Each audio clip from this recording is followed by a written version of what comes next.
संसार में चिंता मुक्त होने और तृप्ति की अवस्था प्राप्त करने के दो मार्ग बताए जाते हैं। एक प्रवृत्ति का मार्ग और दूसरा निवृत्ति का मार्ग।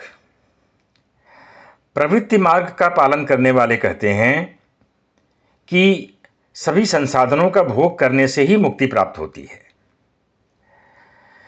प्रारब्ध कर्मों के कारण यह जीवन मिला है, अतः इन कर्मों को भोगे बगैर मुक्ति संभव नहीं है। आत्मज्ञानियों को भी प्रारब्ध कर्म तो भोगने ही पड़ते हैं। दूसरी ओर निवृत्ति मार्ग वाले सांसारिक कर्मों को छोड़ने का प्रयास करते हैं। वे भी अहंकार के कारण कर्मों का उल्लंघन करते हैं। हठ योगी भी हठ पूर्वक इंद्रियों की क्रियाओं को रोक देते हैं, पर भीतर वासनाएं चलती रहती हैं।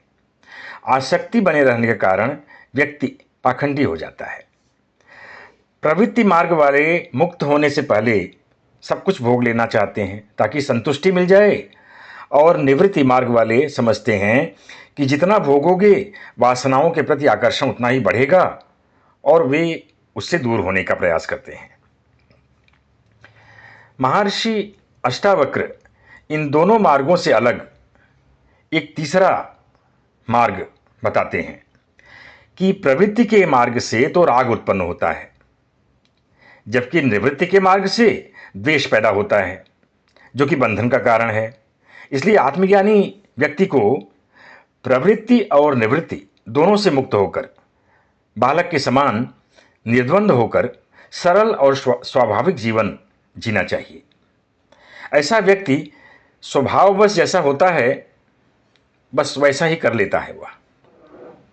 वह वासना युक्त कर्म में न तो लिप्त होता है और न ही उसका त्याग करता है। अष्टावक्र कहते हैं कि वह व्यक्ति भी रागी ही है जो सांसारिक दुखों से बचने के लिए संसार का त्याग करता है। घर बार, परिवार, धन संपत्ति आदि छोड़ने पर भी उसके दुख समाप्त नहीं होते हैं। उसे जंगल में भी शांति नहीं मिलती। ऐसे में वीतराग का होना ही दुखों से मुक्ति का एकमात्र उपाय है। वीतरागी व्यक्ति तृष्णा को छोड़कर मानसिक दुखों से मुक्त होकर संसार के बीच ही रहता है और सुखी रहता है।